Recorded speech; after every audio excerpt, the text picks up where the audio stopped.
You're listening to Northblood Saga, a Viking storytelling series set in a cold world of exile, blood, and forgotten gods. Every episode is a chapter in a larger saga. The stories stand on their own, but together they reveal a world where no name is safe and no bloodline is clean. Now the fire is lit. Let the tale begin. The sea was black, heavy with winter, and the wind cut through cloaks like bone knives. Einar Thorsen stood at the prow of the longship, motionless. His boots slick with salt spray, one hand resting on the carved wolf head that jutted forward like it wanted to leap from the ship and devour the land ahead. His land, or what used to be. Behind him, 12 oarsmen pulled in rhythm, silent. No chants, no drum, just the creak of wood and the low groan of men who had seen too much and spoken too little. The kind of crew you didn't hire, you earned. They were not there for coin, they were there for him. Einar hadn't spoken since they passed the outpost at Throskfjord, where the watch fires burned low and the sentries refused to make eye contact. Word had traveled, a ship had returned, his ship. The cliffs of Joldheim rose ahead like broken gods, jagged and snow-choked. Pines clung to them like scars, and the fjord carved its way deep into the earth like it remembered violence. Einar narrowed his eyes. He could smell pine smoke, hearthfire's home. But it wasn't home anymore, not really. You are no son of mine. The words returned without permission, his father's voice, low, thunderous, final. 8 winters ago, that sentence had cut him deeper than steel ever had. One mistake, one duel, one moment of rage that ended in blood, not enough blood to win, but enough to shame. He left that night with nothing but a cracked rib and a sword he wasn't supposed to keep. The shame had burned hotter than any wound. And yet now, here he was. Returning. Not to reclaim, not yet. Just to bury the man who cast him out. They landed without fanfare. Waves lapped at the stone beach.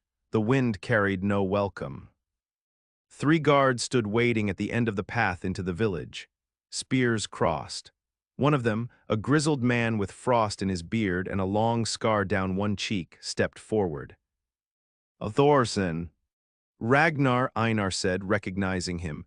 He'd once been his father's shield brother, a killer, a loyal one. You're not expected. Einar stepped off the ship, boots crunching into frost-laced sand. I didn't come to be expected. You didn't come for war. Not tonight. Ragnar studied him, not the clothes, not the weapon, the eyes, the man. He nodded once, then motioned for the spears to lower. The fire's still burning, the pyre waits, but be careful where you tread. There are those who remember the last time your boots walked this path. The village rose in tears against the fjord wall, timber and smoke and silence. Einar walked up the path alone. His men stayed with the ship, a silent agreement. This was personal. People watched from windows, some ducked back into shadow, others stared. An old woman with one eye whispered something and crossed herself in the way of the old gods. A child pointed, and her mother snatched her hand away. Einar said nothing. The longhouse loomed ahead like a forgotten throne, its roof patched from last winter's storms. Ravens circled above it. That wasn't new. They'd always circled Joldheim as if waiting for its bones to surface. The doors were open, and inside the dead waited. Jarl Thorvald Thorsen lay on a stone slab, his arms crossed over his chest, sword resting above them. His beard was braided in death. His face, once a map of rage, was still, but not at peace. The firelight danced across his features like it was trying to find the cracks in him. Einar stepped forward slowly. The room was empty save for the body. That was intentional, a message. You may see him, you may grieve, but you grieve alone. He stood at the edge of the slab. Even now, he said under his breath, you're trying to own the silence. The fire crackled in reply. He didn't speak for a long time, just stared and remembered. The lessons, the punishments, the bitter pride in his father's eyes when Einar broke another boy's nose in training. The love was real, but so was the blade beneath it. It was late summer, 8 winters ago. A feast, too much mead. A cousin mouthing off, mocking the old gods, calling Einar a mistake. A challenge, a duel, not to the death, by clan law it couldn't be. But Einar didn't stop when the boy hit the ground. He kept swinging, broke the rules, broke his cousin's jaw, broke the silence of the longhouse with a scream that had lived in his gut for years. And his father had watched, said nothing, then ordered exile.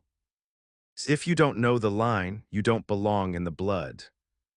Back in the present, Einar blinked away the memory. I didn't come to forgive you, he thought. I came to see what the gods left behind.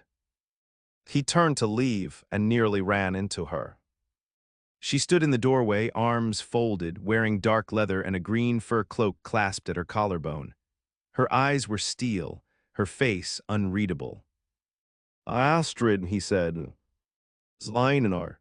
They hadn't seen each other in 5 years, maybe 6.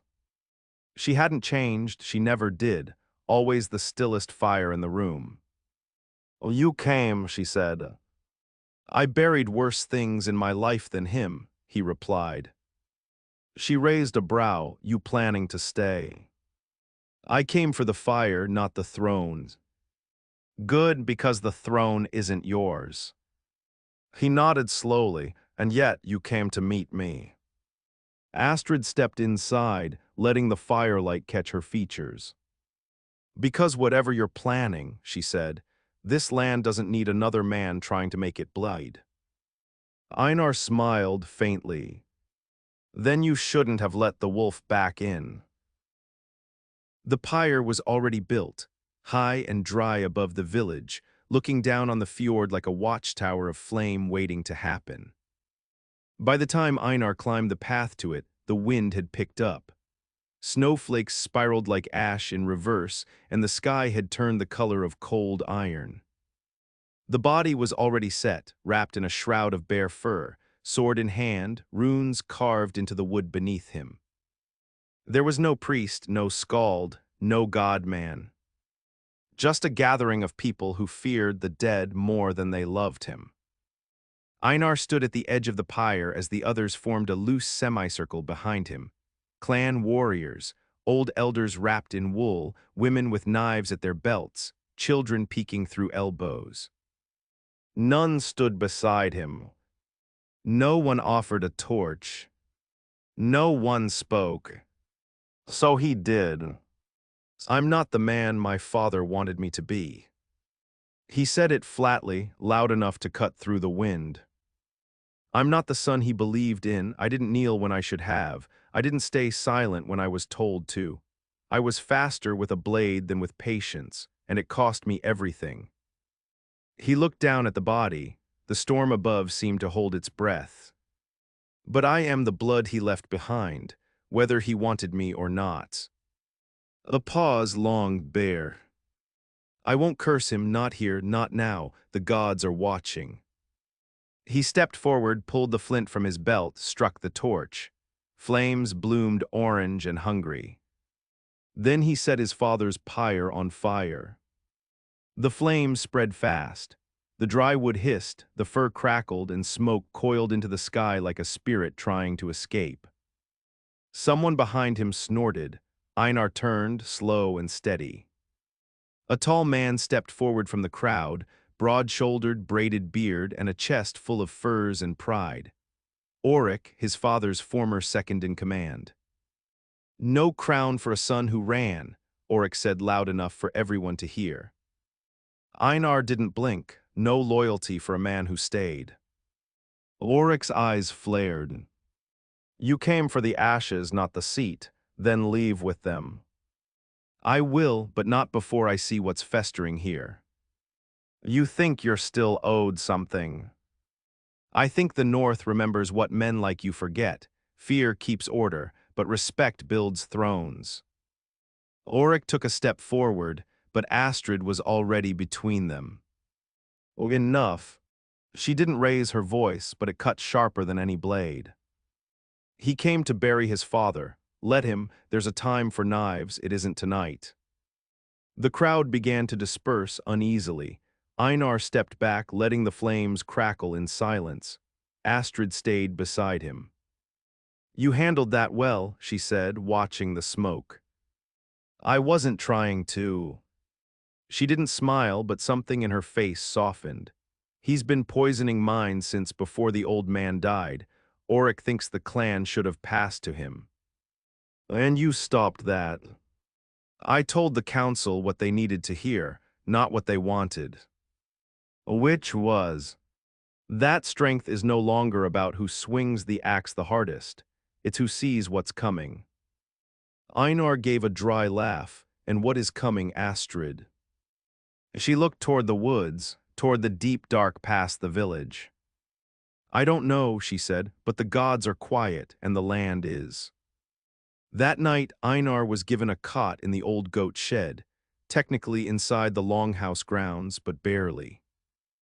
He didn't mind. It smelled better than exile. He sat with a flask of black mead, watching the frost grow on the window. His sword leaned against the door, and his mind kept drifting back to the fire. He'd seen something in the flames. Not a vision, not a ghost, just a shadow walking away from the pyre, tall, head bowed, cloaked in crows. He closed his eyes, took another drink, let the numbness settle. At midnight a knock came, sharp, deliberate. Einar rose and opened the door. Sigvard the Hollow stood there, holding a lantern that smelled like bone ash and herbs. His eyes were wide, not mad, aware, the kind of aware that makes your skin crawl. You sleep with your sword near your head, Sigvard said. A good habit, but not enough. I don't remember inviting you. No one invites the truth, it still arrives. Sigvard stepped inside without waiting. Einar didn't stop him. I spoke with the fire tonight, Sigvard said, pacing slowly. It told me the wolf is not alone. Einar poured a second cup of mead. Do you always speak like a drunk poem? Only when it's the only language men still listen to. Sigvard lined in close. Your father's death was no sickness, no weakness. His soul was pulled through his teeth by something old. Einar stiffened. You're saying someone murdered him. I'm saying something is unbound, and it started with his blood. He reached into his cloak and pulled out a rune stone, slick with soot and wrapped in dried leather. I found this at the base of the pyre. Einar turned it in the lantern light, a twisted rune, not of man, not of any god he knew. What does it mean? He asked. Sigvard stared at him, deadly calm. It means you weren't the only one who returned tonight. The forge was cold. That was the first thing Einar noticed as he stepped inside. No fire, no smoke, no clanging of steel. Just silence and the faint smell of oil, rust, and old blood. A figure stood in the far corner, back to the door, still as a statue. Broad shoulders, pale cloak, a single braid hanging down his back. The boy who'd fetched Einar at dawn stood near the door, wide-eyed, waiting to bolt. Einar glanced at him. Go. The boy didn't hesitate. Einar stepped forward. You asked for me. The figure turned. Not young, not old. His face was marked by a long scar from jaw to temple, eye cloudy from the wound. His torso bare beneath the cloak, showing the black ink of the Ulfhidnar, the mark of the wolf warrior cult. They were believed to be extinct, men who went mad in battle, half legend, half nightmare. You are Einar Thorsen, the man said. His voice was hoarse but calm. I am. The man knelt slowly. Einar froze. What is this? Not loyalty, the man said, just necessity.